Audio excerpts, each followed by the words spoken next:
People are often resentful if they see that responsibility has been abdicated. Why isn't that person doing their job? It's like, well, hey man, step in at your workplace, in your family.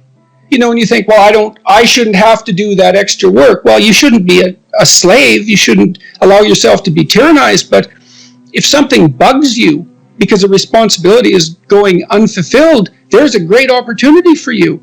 And this is something I don't think we teach young people well. And one of the things, you may remember this, that was so striking about the tour was that I made a case fairly consistently that most people find the meaning that sustains them through the vicissitudes of life, not in happiness, but in responsibility. And that would bring everyone to a halt. It would always make the whole theater silent. It's like, oh, I never thought of that connection. Because maybe you want to avoid responsibility, and you can understand why. You can understand why. You hide from it. Like Abraham, one of the biblical stories, Abraham, he stays in his father's tent till he's like 80, and then God gets fed up and tells him to get the hell out and grow up, and everything that he encounters is catastrophic. He encounters tyranny. The Egyptians conspire to steal his wife. He encounters starvation and war. That is what you encounter if you go out in the world. You think, who the hell wants that? I don't want the responsibility. It's like, well, yes, you do, as it turns out. There's nothing better than responsibility.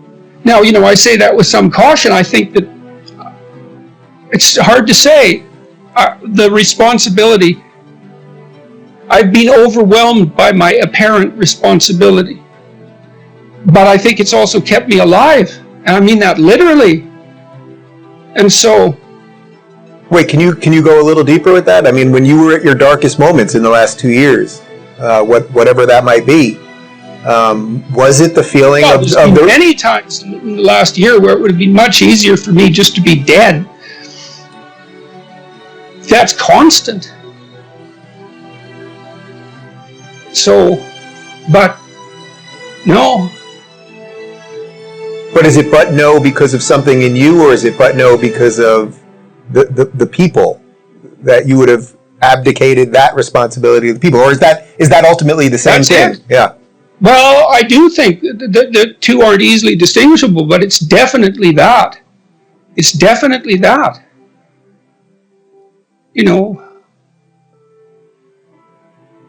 And it's one of the chapters, the last chapter, is be grateful in spite of your suffering. You need a meaning to sustain you through suffering. And it is the case that you find that in responsibility. Well, and so it's good advice for anyone who's at work. You're resentful about this and that because people aren't pulling their weight. Pull it. See what happens. You become indispensable instantly. You'll know everything. And maybe that job won't be for you, or maybe that relationship won't be for you, but you'll take your hard-acquired wisdom and go elsewhere and flourish there. So, this kid stopped me. I think I wrote about this in this book. Kid stopped me in a restaurant one day when I was walking in, and he said, and he had an undergraduate degree, and he was working as a waiter in a chain steak place. And he stopped me and he said, about 6 months ago, I was watching one of your lectures and I decided to stop being resentful about my job. And he was resentful because he had a university degree and is working as a waiter. And look, I don't have anything against waiters. It's like a waiter can make your evening, hooray. He said, well, I decided I'd start trying at my job, like really trying as if it was worthwhile. He said he got 3 promotions in 6 months. Like he's just rocketing up the power hierarchy. Well, it's not power, it's competence if it's well run. And places are full of opportunity. If you don't know who you should be, pick something. Pick something. Pick something that would be an accomplishment. Even do it somewhat arbitrarily, because maybe you have too many choices, you don't know what you're interested in. Start somewhere, aim at something, do it. Maybe it's a 6-month certificate at something. Maybe it's an online course. Whatever. Pick something. Work hard at it. See what happens. What will happen is, well, you'll get more disciplined as a consequence of the work, and so that'll make you a somewhat different person. But also, as you work on it, you'll figure out in more detail why it's for you or why it's not. And then when you make the next decision, you'll be more informed. That's how a self-correcting cybernetic system works, essentially. You establish a aim and you move towards it. As you move towards it, you gather information. That may shift your aim, but you have to move towards the aim. So in essence, even if you don't accomplish what you set out to do, that the lessons along the way, that is the higher lesson at some level. Yes, well, and you, let's say you should try to accomplish it, Mm-hmm. but I say, let's say, well, you get halfway through it and you think, I really know this isn't for me. Then you might say, well, how do you know you're not just copping out? Yeah. And I would say, well, you can set up a check against that by swearing when you start something that you won't switch it except for something more difficult. And then, because, everybody has that tendency to rationalize their procrastination, and that's a good way of protecting yourself against that. It's like, I can quit this, but I have to have a better plan that's more difficult, and I can jump into that. And this is also associated with something like the necessary minimum of respect for tradition.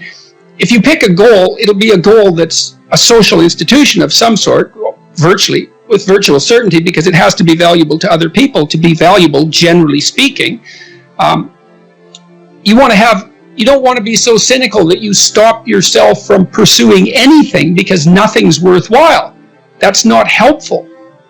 And everyone knows that. And you might say, well, I can't get out of that cynicism. And I would say, well, jumping out of the cynicism may be very difficult. Try just doing something local. Just pick something.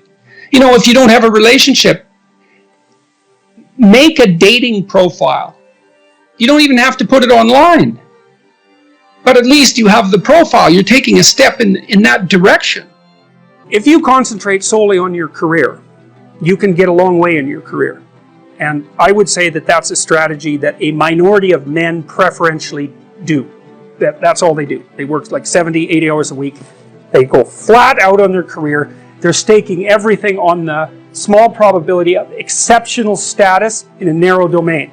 But it's hard on them. They don't have a life. It's very difficult for them to have a family. They don't know how to take any leisure activity. Like, they get very one-dimensional. Now, it may be that unidimensionality is the price you have to pay to be exceptional at one thing, right? Because if you're going to be something like a genius-level mathematician, and you want to do that or a scientist, say, it's like you're in your lab all the time, you're working 70 hours a week or 80 hours a week, you're smart, you're dedicated, you're unidimensional, and that's how you get to beat all the other people who are doing that. It's the only way. But the problem is you don't get a life. Now, if you love being a scientist and you have that kind of focus of mind, well, first of all, you're a rare person, and second, you're going to pay for it. But fine, more power to you. But it's a risky business to do that. You sacrifice a lot for it. And I would say most often, if you're speaking about having a healthy life, that isn't what you do. You spread yourself out more. So, you have a family, you have some things that you do outside of work that are meaningful to you and useful. You have a network of friends. Those 3 things alone, or 4 things alone, are plenty to keep you well oriented. And then if one of those things collapses, everything doesn't go. Now, the price you pay for that is the more you strive to optimize that balance, the less likely you are to be fantastically successful at any single one of them. But you might have a very, if you consider your life as a whole, that might be a winning strategy. One of the things Carl Jung said, I really liked this. He thought that men went after perfection and women went after wholeness. So they're different value. They're different. There's something different at the top of the value hierarchy. So perfection would be stake it all on one thing and look for radical success. Not that all men do that, because they don't, but we're talking about extremes, at least with regards to the men that do that. The wholeness idea is more like, well, I want one thing in my life to be 150%, or I want 5 things in my life to be 80%. Well, there's a lot more richness in a life where you have 5 things operating at 80%, but you're not operating at any of them at 150%. So And I really believe this because I've watched men and women go through their careers now for a long period of time. And one of the things that, there's lots of things that produce this. But one of the things that I've noticed is that mostly women in their 30s bail out of unidimensional careers. They won't do them. They won't put in the 80 hours a week that they would have to put in order to dominate that particular area. And it isn't, the reason that they won't do it is because they decide it's not worth it. And no wonder, because why would that be worth it? You have to ask yourself that. It's like, well, you want to be an outstanding scientist. It's like, okay, really, that's what you want. Because that means that's what you do. Because you're competing with other people. You know, they're smart, they're hardworking. And if you want to be at the top, you have to be smarter and work harder than any of them. And working hard means working long hours. I mean, it also means working diligently. But in the final analysis, it's also an additive issue.